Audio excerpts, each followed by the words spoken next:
বলে হাতে কয়েকটা বাদাম নিয়ে নীলের মুখে দিয়ে দেয়। তুমি খাও না কেন? আমার নিজের ছিলে খেতে ভাল লাগে না। এটা আবার কেমন কথা? হ্যাঁ, আগে তো মা ছিলে খাইয়ে দিত, এখন তো আর পাশে মা নেই যে আমাকে খাইয়ে দিবে। আচ্ছা হা করো, আমি খাইয়ে দিচ্ছি। আরে পাগলি, বাদাম ছিলে তো নেই, তারপর হা কইরো। আচ্ছা। এইভাবে খুনসুটি করতে করতে সন্ধ্যার আগ মুহূর্তে দুজন বাসার উদ্দেশ্যে রওনা দিলাম। গাড়ি 5-10 মিনিট চলার পরেই মিফতা কাঁধে মাথা রেখে ঘুমিয়ে যায়। ও ঘুমিয়ে আছে আর ওর অবাধ্য চুলগুলো বারবার মুখে এসে পড়ছিল। জানালার পাশের বাতাসে চুলগুলো যেভাবে খেলা করছে, এসব দেখে আমি যেন কিছু মুহূর্তের জন্য 3 বছর আগে হারিয়ে গেছিলাম। রিমার সাথে যখন লঞ্চ জার্নি করেছিলাম, তখন জানালার পাশে ওর চুলগুলো উড়ে উড়ে আমার মুখে এসে পড়ছিল, আর ওর চুলের মাতাল করা অদ্ভুত ঘ্রাণে পাগল হয়ে যাচ্ছিলাম। রিমা বুঝতে পেরে সেও যেন চাচ্ছিল এই চুলগুলো সব সময় ওর নাকে মুখে লেপ্টে থাকুক। এসব ভাবতে ভাবতে আমিও কখন যেন ওর গায়ে হেলে পড়েছিলাম। মিফতা তখন চোখ মেলে তাকিয়ে মুচকি হেসে হাত দিয়ে চুলগুলো কানের পাশে গুজে দিয়ে ওর একটা হাত দিয়ে আমার ডান হাত চেপে ধরে। হাত ছেড়ে বসো। কেন? এমনি। আমার শীত করছে। একটু সহ্য করে নাও। উম আমি শীত সহ্য করতে পারি না। বলে আরো শক্ত করে ধরে। আমি আর কিছু না বলে পকেট থেকে ইয়ারফোনটা বের করে কানে লাগিয়ে গান লাগিয়ে দিলাম। বাসায় যাওয়ার পরে তোরা কোথায় গিয়েছিলি রে? জিন্দা পার্কে। এটা আবার কেমন পার্ক? ভালোই তো লাগছে, নিরিবিলি সবুজ প্রকৃতির পরিবেশ। আমিও তো শ্বশুরকে নিয়ে ঘুরতে যাব তাহলে। আচ্ছা যাইও। আচ্ছা, তোরা ফ্রেশ হয়ে আয়, খাবার খাবি। আচ্ছা, খাবার খাওয়া শেষ হলে মিফতা আগে আগে খাটের উপরে এসে বসে আছে। কি হলো, এখানে কেন? আমার তো এখানেই থাকার কথা, তাই না? পড়তে বসো। আজ বসবো না। কেন? ক্লান্ত খুব। সামনে না পরীক্ষা? কভার নিয়ে নিব। ভালো রেজাল্ট না হলে খবর আছে। ওকে ওকে, এখন শুয়ে পড়েন। আমার লেট হবে। কেন? কিছু কাজ আছে। ও হ্যাঁ, তুমি ঘুমাও। না, তোমার সাথে ঘুমাবো। আমার লেট হবে তো। হলে হবে। ওকে, তাহলে বসে থাকো, আমি আমার কাজ করি। বলে ল্যাপটপ নিয়ে ডিজাইনিংয়ের কিছু কাজ করতেছিলাম। তোমার মোবাইলটা দাও, কেন? পিকগুলো দেখবো। নাও। মিফতা নীলের পাশে বসে বসে মোবাইল টিপতেছে। ফটো দেখা শেষ হলে গেমস খেলা শুরু করে। নীলের কাজ শেষ হওয়ার পরে ফ্রেশ হয়ে আসে। তাও মোবাইল দাও। নাও। ঘুমাও এখন। বলে বেড সুইচ দিয়ে লাইট অফ করে দেয়। মিতা তখন বয়ে বয়ে নীলের বুকে এসে পড়ে। আবার কি? কালকের চুক্তি কি মনে নাই নাকি? কিসের চুক্তি? বুকে ঘুমানোর চুক্তি। এসব চুক্তি কখন হলো? জানি না। বলে আরো এক পা নীলের উপরে উঠিয়ে দেয়। নীল তখন বুঝতে পারে যে একে বলে লাভ নেই, শুধু শুধু চিল্লাই ফেল্লাই করে বুকাল কটকে কষ্ট দিয়ে লাভ নেই। মিনিট 10 পরে আমার হাতের বাহু ব্যথা হয়ে আসছে। ওকে, ওয়েট। বলে নীলের উপরে উঠে বুকে মাথা রাখে। এই এসব কি হচ্ছে? শুধুমাত্র তো বুকে একটু জায়গা চাচ্ছি, তাই বলে এভাবে ধমকি দিয়ে বলা লাগে নাকি? হাতের ব্যথা শেষ, বাহুতে মাথা রাখো। আচ্ছা। বলে হাতের বাহু আর বুক মিলিয়ে মাথা রাখে। এক পা উপরে উঠিয়ে শক্ত করে জড়িয়ে ধরে। নীল কিছুটা বিরক্ত হলেও এভাবেই ঘুমের রাজ্যে দুজন হারিয়ে যায়। রাত গিয়ে সকাল হলে মিফতা নাড়াচাড়াতে নীল চোখ মিলে তাকিয়ে দেখে হাতের ব্যথা শেষ, বাহুতেই মাথা রাখো। আচ্ছা। বলে হাতে বাহু আর বুক মিলিয়ে মাথা রেখে এক পা উপরে উঠিয়ে শক্ত করে জড়িয়ে ধরে। নীল কিছুটা বিরক্ত হলেও এভাবেই ঘুমের রাজ্যে দুজনে হারিয়ে যায়। রাত গিয়ে সকাল হলে মিফতার নাড়াচাড়াতে নীল চোখ মিলে তাকিয়ে দেখে ফুল বালিশের মতো করে মিফতাকে জাপটে ধরে আছে। ধুর, এটা কি হলো? কোলবালিশ যে পাশে নাই, এটা তো আমার মনেই ছিল না। এসব নিজেকে নিজে বলতে বলতে পাটা নামিয়ে নেয় মিফতা। ও তখন ঘুম ঘুম কণ্ঠে, কি হয়েছে? পা সরিয়ে নিলে কেন? যাও তো, সকাল হয়েছে, এখন ফ্রেশ হয়ে পড়তে বসো। 6টাও তো বাজে না, 8টায় উঠবো, এখন ঘুমাও। বলে আবার বুকে মাথা লুকিয়ে নেয়। কি মুসিবতে পড়লাম রে বাবা। কি বলতেছো? শোনো না, কি? স্পন্সর ডে এখানে কি? কোনখানে? বলে মিফতা দুই গালে হাত দিয়ে ঠোঁটে আলতো করে একটা চুমু খেয়ে নেয়। এটা কি হলো? অনেক ইচ্ছে ছিল প্রতিদিন সকালে ঘুম থেকে উঠেই বরের ঠোঁটে ঠোঁট রাখবো, তাই আর কি। আর এটা আমার অনেক ভালো লাগে। মনে হয় এটা সারা রাতে জমিয়ে রাখা ফিলিংসটা এটার মাধ্যমে একটু প্রকাশ করা যায়। তুমি না বলে ঘুমাও। সে আবারও বুকে জায়গা নিয়ে নেয়। 9টার দিকে মিফতা নীলের মোবাইল টিপা নিয়ে ব্যস্ত। ঠিক তখনই একটা মেসেজ আসে। মিফতা এই মেসেজ দেখার পরে চোখ ঝাপসা হয়ে আসছে। এই কারণে কি সে বলতো যে তার জীবনের গল্পটা আমার অজানা? নীল কি ওকে ভালোবাসে? হ্যাঁ, ভালোবেসেই তো। না ভালোবাসলে আমাকে কেন স্ত্রীর অধিকার দেয় না? এসব ভাবছে আর গাল বেয়ে টপটা পানি পড়ছে। নীল রুমে এসে এসব দেখতে পেয়ে কি হয়েছে? কান্না করতেছো কেন? তোমার মা চলে যাবে দেখে? নীলকে দেখে যেন তার কান্নার ডুকর আরো বেড়ে যায়। আরে কি হয়েছে? সে কান্না করে যাচ্ছে কি হয়েছে? বলে নীলের কাছে গিয়ে হাত দিয়ে চোখে জল মুছবার ব্যর্থ চেষ্টা চালায়। আরে চুপ করে আছো কেন? কি হয়েছে খুলে বলো। উনি কে? কে? তোমার মোবাইলে যে মেসেজ করছে। নীল মেসেজটা পড়ে সব বুঝে যায়। ওকে ভালোবাসো? আমাকে ভালোবাসো না? বলে ঠোঁট বাঁকিয়ে কান্না করে। আমি একটা কথা বলেছিলাম, মনে আছে? কি? যে আমার একটা গল্প আছে। এটা যে এমন হবে সেটা কল্পনাও করিনি। বাদ দাও, কলেজে যাওয়ার জন্য রেডি হও। বাদ দিব? হ্যাঁ, ওকে অনেক ভালোবাসো, তাই না? বাসতাম, এখন বাসি না। মিথ্যা বলার দরকার কি? আমি কাবাব মে হাড্ডি হয়ে গেলাম, তাই না? বললাম তো বাসি না। তাহলে মেয়েটি এমন মেসেজ করলো কেন? সেটা কি আমি জানি? নীল, আমাকে ছেড়ে চলে যাবা? আমাকে ছেড়ে যেও না প্লিজ। তুমি চলে গেলে আমি বাঁচতে পারবো না। চুপ করো না, মা এসে পড়বে তো। আমার ভেতরে কেমন যেন অশান্তি লাগতেছে, মনে হচ্ছে আমি মারা যাচ্ছি। নীল তখন ওর কাছে টেনে দু হাত দিয়ে চোখের জল মুছে ঠোঁটে চুমু দিয়ে বুকে জড়িয়ে নেয়। এসব উল্টাপাল্টা চিন্তা করা বাদ দাও, আর এসব চিন্তা নিয়ে ব্যস্ত থাকলে কিন্তু চুমু দিব না। মিথ্যা তখন কান্না করতে করতে আরো শক্ত করে জড়িয়ে ধরে। এই যে, এদিকে তাকাও তো। বলে গালে 2 হাত রেখে। এসব নিয়ে একদম মন খারাপ করবে না, আমাকে কয়েকটা দিন সময় দাও, তারপরে সব ঠিক হয়ে যাবে। হুম। এখন একটা হাসি দাও। উম, না হাসলে আদর পাবা না কিন্তু। চুপচাপ দাঁড়িয়ে আছে নীল। তখন আরো একটা চুমু দিয়ে কানের কাছে মুখ নিয়ে ফিসফিস করে বলে, আমার খোলা চুল অনেক পছন্দ। বলে খোপাওয়ালা চুলগুলো মুক্ত করে দেয়। মিথ্যা তখন মুচকি হেসে নীলের বুকে জায়গা করে নেয়। কাজল দেওয়া চোখে কান্না করে শার্টটা একদম শেষ করে দিলে। হলে হইছে? ধুয়ে দিবা? না করছে নাকি যে ধুয়ে দিব না? এই তো লক্ষ্মী বউ। মিথ্যা তখন খুশি মনে নিজেকে আরো লেপটে ধরে। কলেজে যাবা না? না, কেন? এমনি। পরীক্ষা তো সামনে। পড়তে ইচ্ছা করে না। তো কি করতে ইচ্ছা করে? এই বুকে সারাদিন এভাবে মাথা রাখতে। হইছে, এখন ছাড়ো। তোমার বুকটা নেশার মতো। কি? এই নেশায় আসক্ত হয়ে গেছি। আচ্ছা এখন ছাড়েন, আমার একটু কাজ আছে। কিসের কাজ? এত কিছু জানা লাগে নাকি? আচ্ছা তাহলে কলেজে দিয়ে আসো। ওকে চলো। ওয়েট, আমি রেডি হয়ে আসি। বলে বুক থেকে মাথা উঠিয়ে ওয়াশরুমে যায়। মিথ্যা যাওয়ার পরে নীল খাটে বসে হাত ছেড়ে বড় একটা নিঃশ্বাস নেয়। নীল তখন মোবাইলটা হাতে নিয়ে মেসেজটা ডিলিট করে দিয়ে নিজেও শার্ট পরিবর্তন করে নেয়। দুজন রিকশায় ওঠার পরে নীল, কি? ছেড়ে যাবা না তো? বললাম তো না। খুব টেনশন হচ্ছে। পাগলি, এসব নিয়ে শুধু শুধু টেনশন কইরো না। ভালোবাসি। হুম। তুমি তো ভালোবাসো না। কে বললো? এই যে আমি বললাম, কিন্তু তার কোনো রিপ্লাই নেই। এক সময় পাবা। বলে নীলের হাতে হাত রেখে রিকশায় চড়তে থাকে। কলেজে আসার পর দুজনে নামে।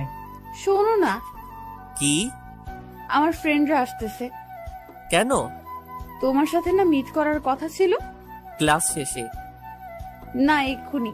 আমার না ক্লাস করতে একদমই মন চাচ্ছে না। আচ্ছা, ওদেরকে বলো আসতে। টাকা নিয়ে বের হয়েছো তো? হুম, কার্ড আছে। আচ্ছা চলো তাহলে নবাব রেস্টুরেন্টে গিয়ে বসি। হুম, চলো। রেস্টুরেন্টে বসার কতক্ষণ পরেই ওরা 6 জন আসে। হাই ভাইয়া, কেমন আছেন? আলহামদুলিল্লাহ, তোমরা কেমন আছো? ভালো। এই, ও হচ্ছে মিলি, মাইশা, সিনথিয়া, রিহা, রাকিব আর সিফাত। তো ভাইয়া, আমাদের বান্ধবী আপনাকে কেমন সার্ভিস দিচ্ছে? খুবই ভালো। দেখতে হবে না? কে? মিফতা, তোর কপাল ভালো রে। কেন? ভাইয়ার মতো একজনকে জীবন সঙ্গী হিসাবে পেয়েছিস। বলে সবাই যে যার মতো করে কথা বলতেছে। তোমরা চুপচাপ কেন? আরে ভাই আর করেন না, দেশটা এখন মহিলাদের আন্ডারে, তাই কম কথা বলি। আচ্ছা চলো, খেতে খেতে কথা বলি। এভাবে ওদের সাথে ঘন্টা খানেকের মতো কথা হওয়ার পরে বিদায় নেয়। রাস্তা দিয়ে হাঁটার সময় এই শোনো, কি? আর কোনো কাজ আছে? না। চলো তাহলে বাসায় চলে যাই। আজ এত তাড়াতাড়ি বাসায় যাবা কেন? ভালো লাগছে না। আচ্ছা চলো তাহলে। দুজন রিকশায় করে যাওয়ার পরে ফ্রেশ হয়ে দুপুরে খাবার খেয়ে নেয়। মিফতা, হ্যাঁ মা বলো। সম্ভবত বৃষ্টি হবে, যা তো ছাদ থেকে কাপড় চোপড় করে নিয়ে আয় না, না হয় ভিজে যাবে। আচ্ছা। মিফতা ছাদে গিয়ে দেখে চারদিকটা গাঢ় অন্ধকার হয়ে আসছে। ঝড় মেঘ আর বাতাস আকাশ দখল করে নেয়, সাথে আকাশের ভয়ানক গর্জন। এখন বেলা 2টা, কিন্তু দিনের অবস্থা এমন হয়েছে যে মনে হচ্ছে সন্ধ্যা ঘনিয়ে আসছে। ইস, আজকে বৃষ্টিতে ভিজবো। যাই, নীলকে নিয়ে আসি। বলে কাপড় চোপড় নিয়ে তাড়াতাড়ি ছাদ দিয়ে নিচে নেমে আসে। মা, আর কোনো কাজ আছে? না, যা গিয়ে নীলকে সময় দে। আচ্ছা। আর শোন, কি? তোদের দুজনের মধ্যে বুঝাপড়া কেমন? ভালো। ওকে তোর দখলে নিয়ে নে। দোয়া কইরো আমি জান। দোয়া তোদের জন্য সবসময়ই করি। যা এখন ওকে সময় দে। আচ্ছা। মিফতা রুমে গিয়ে এই শোনো না, কি? বাইরে বৃষ্টি হচ্ছে। হুম, আওয়াজ শুনতেছি। চলো না। কোথায়? ছাদে। বাইরে যে ধরনের বৃষ্টি আর বজ্রপাত হচ্ছে, তাতে যে কোনো সময় অ্যাক্সিডেন্ট হতে পারে। তাও কথা। ইস, এখন যদি টিনের ঘরে থাকতাম। কেন? তুমি কখনো টিনের ঘরে অবস্থানরত অবস্থায় কখনো বৃষ্টি উপভোগ করছো? না, তেমন সুযোগ হয়নি। এই জন্যই এটার ফিলিংস বোঝো না। হয়তো। আমাদের গ্রামে ছোট্টখাট্ট করে একটা টিনের ঘর বানানো আছে। আমরা যাওয়ার পরে দুজন ওখানে ঘুমাবো, কেমন? আচ্ছা, সেসব পরে ভাবা যাবে। হুম। আচ্ছা, তুমি বারান্দায় যাও, আমি আসতেছি। চলো একসাথে যাই। একটা কথাও শুনো না। আচ্ছা যাচ্ছি। মিফতা যাওয়ার পরে নীল বিছানা ছেড়ে উঠে তার ব্যাগ থেকে 3 বছর আগের কেনা নূপুর জোড়া বের করে। কত ইচ্ছে ছিল রিমাকে নিজ হাতে পায়ে আলতো করে চুমু দিয়ে পরিয়ে দিবে, কিন্তু পরিস্থিতি সব বদলে দেয়। এটার জন্য মিফতাই প্রাপ্য। ওর কান্নাময় চোখগুলো বলে দেয় আমাকে কত ভালোবাসে, কতটা আপন করে পেতে চাই।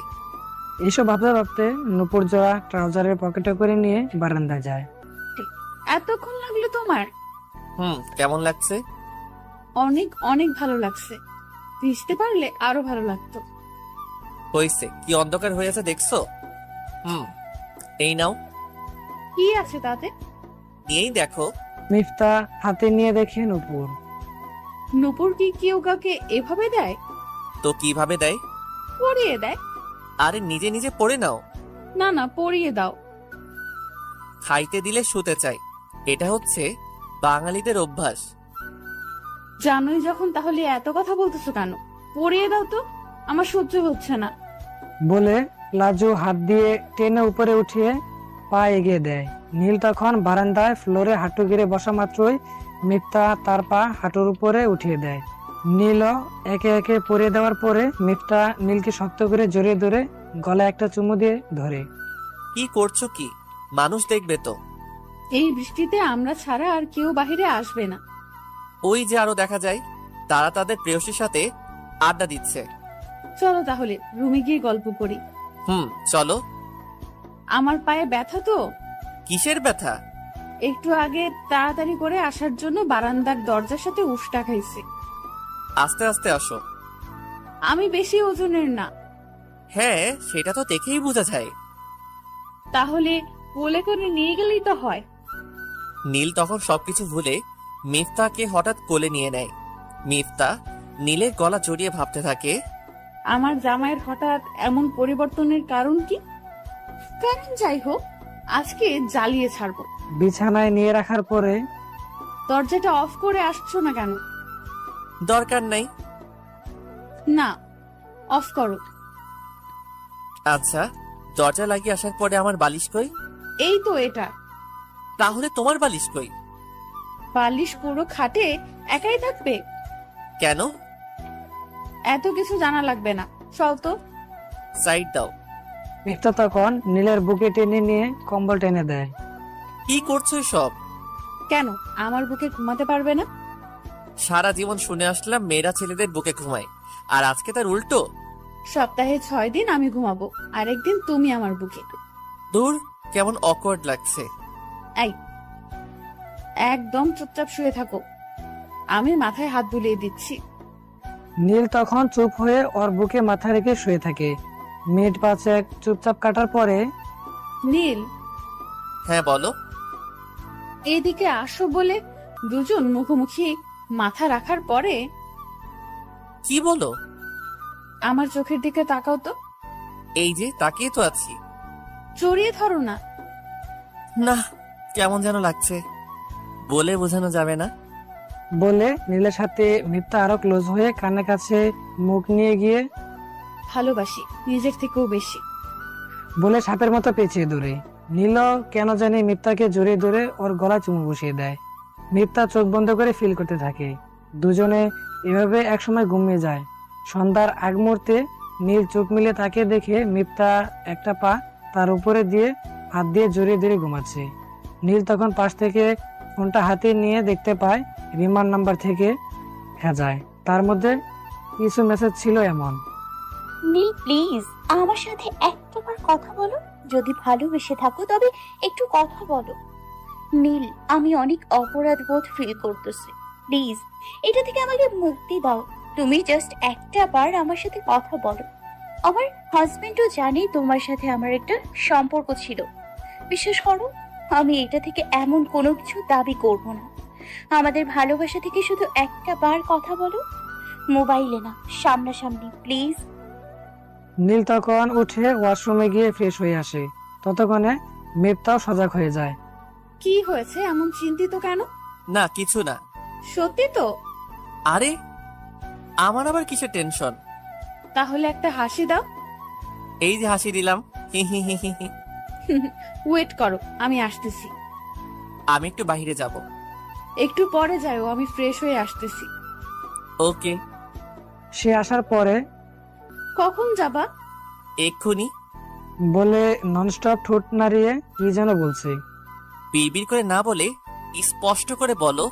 মিফতা তখন এক হাতের আঙ্গুল দুই ঠোঁটের মাঝে ধরে চুপ থাকার ইশারা দেয়। কতক্ষণ পরে মিফতা নীলের কাছে এসে শরীরে 3টা ফু দিয়ে কপালে চুমু দিয়ে দেয়। কি হলো এটা? কিছু না, যাও এবার। কোন ফকির বাবা এসব শিখাই দিছে? আয়াতুল কুরসি আর দরুদ শরীফ পাঠ করছি। এবার ঘর থেকে বের হওয়ার পর দোয়া পড়ে বের হও। টাটা। আল্লাহ হাফেজ বলবা। ওকে, আল্লাহ হাফেজ। নীল রাস্তা দিয়ে হাঁটতে থাকে আর ভাবে, মেয়েটা আসলেই ভালো, যে কাউকে রূপ আর গুণ দিয়ে অবশ করে ফেলতে পারবে, যেমনটা আমাকে করে ফেলেছে। এটাকেই বলে লক্ষ্মী বউ। বের হওয়ার সময় কত কি করলো। এমন একজনকেই তো চাইছিলাম, পেয়েও গেছি, শুধুমাত্র মানুষটা ভিন্ন। এসব ভাবতে ভাবতে শাওন এসে উপস্থিত। ফোন দিলি সেই কখন, আর এতক্ষণে আসলি? আরে মিথ্যা, একটু লেট করিয়ে ছাড়লো। ও হ্যাঁ, এখন তো আবার তোমার বউ সংসার আছে। তোর যেমন নাই আমার নাই। তাহলে আনি কাকে? বিয়ে তো হোক আগে। বিয়ের আগে যা শুরু করছস। দূর, ওসব কোনো কিছু না। এখন বল, কি কাজে এত তাড়াতাড়ি আসতে বললি? নীল তখন মোবাইল বের করে মেসেজগুলো শাওনকে দেখিয়ে, দেখ তো সে এসব কি বলতেছে। ভালোবাসায় সব সময় পূর্ণতা আসে না, তাতে কি ভালোবাসা শেষ হয়ে যায়? মাঝে মধ্যে অপূর্ণতায় ভালোবাসার সুখ উচ্চতর হয়। আইডিয়া দে। ওর সাথে দেখা করে কথা বল।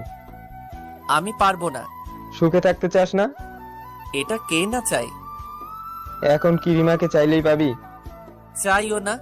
তাহলে ওসব নিয়ে কেন তুই কিংবা সে খারাপ থাকতে যাবি কেন? সে তো ভালোই আছে। সে দিন রাত নিজের কাছে নিজেকে অপরাধী মনে না হলে তোকে বেহার মতো বারবার নক করতো না। তো কি করব এখন? ওয়েট, আমি ওকে ফোন দিচ্ছি। ওকে কেন? চুপ থাক। ফোন দেওয়ার পরে, হ্যাঁ শাওন ভাই, কেমন আছেন?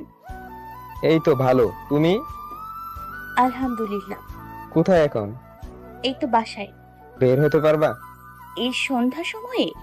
নীল পাশে আছে। কোথায় আসবেন?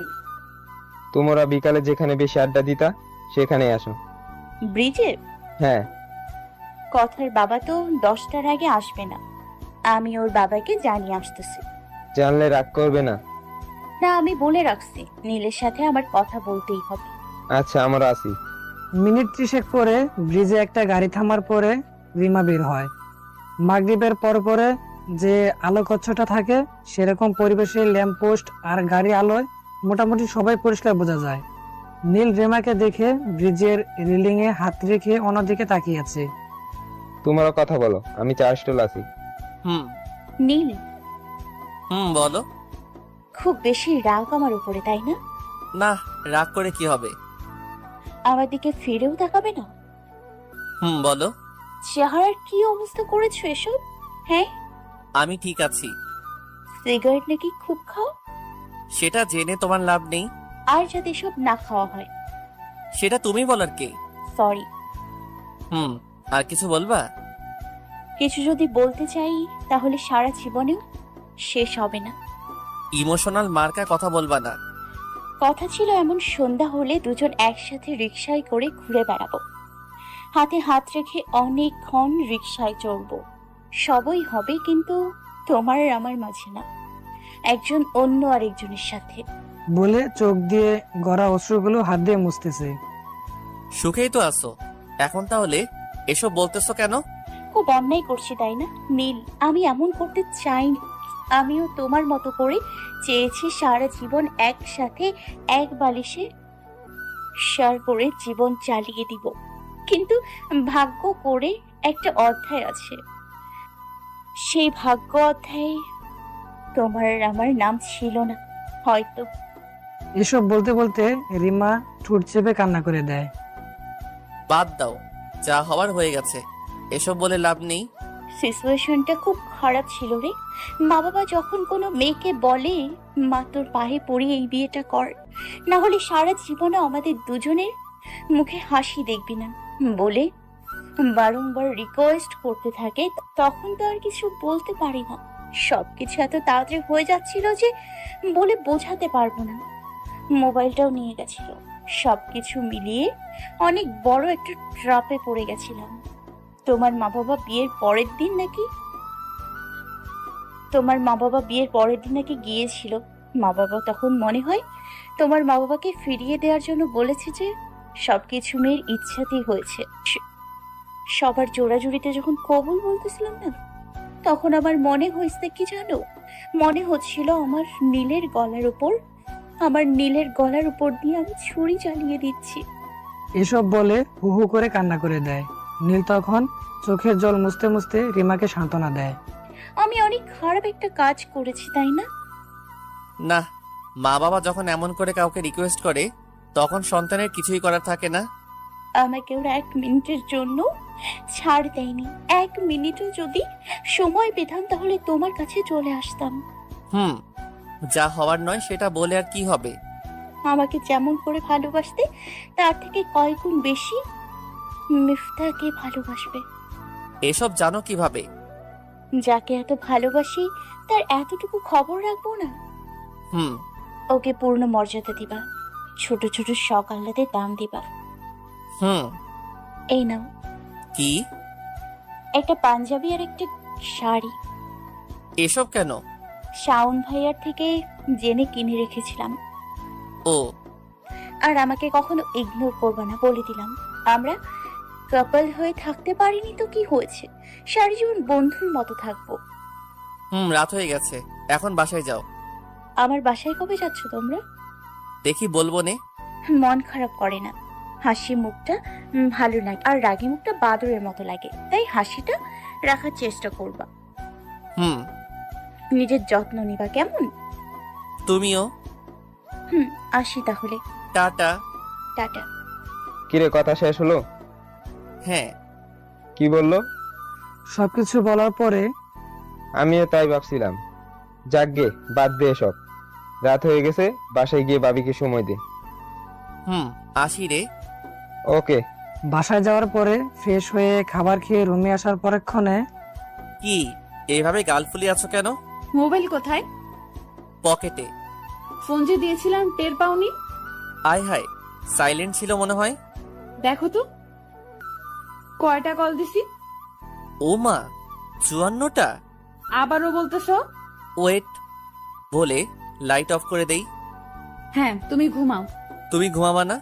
জানি না, লাইট অফ করে দিলে না সবসময় কাছে এসে পড়তা। বলছিলা অভ্যাস হয়ে যাবে। হয়ে গেছে। হ্যাঁ। নীল তখন মিফতাকে কাছে টেনে জোরে জোরে কানে কানে। ভালোবাসি। মিফতা তখন আর রাগ করে না থাকতে পেরে সেও জোরে ধরে পাল্টা উত্তর দেয়, ভালোবাসি। মরণের পরেও আখিরাতের ভালোবাসার জন্য আল্লাহর কাছে চেয়ে নিব। ওরে আমার লক্ষ্মী বউ। কি ব্যাপার? দেয়ালের পোস্টারের নাম্বারে ফোন দিয়ে ওষুধ টষুধ খাইছো নাকি? ফাজিল মেয়ে, এত কিছু শিখাইছে কে? আর এসব মনে হলো কেন? না মানে এতদিন তো এইভাবে ধরেন নাই। যা, তাহলে ছেড়ে দিলাম। তাহলে ভাববো সত্যি কলিকাতার খাজ লাগবো। ওয়েট, তোমার ভাবা ভাবি বুঝাচ্ছি।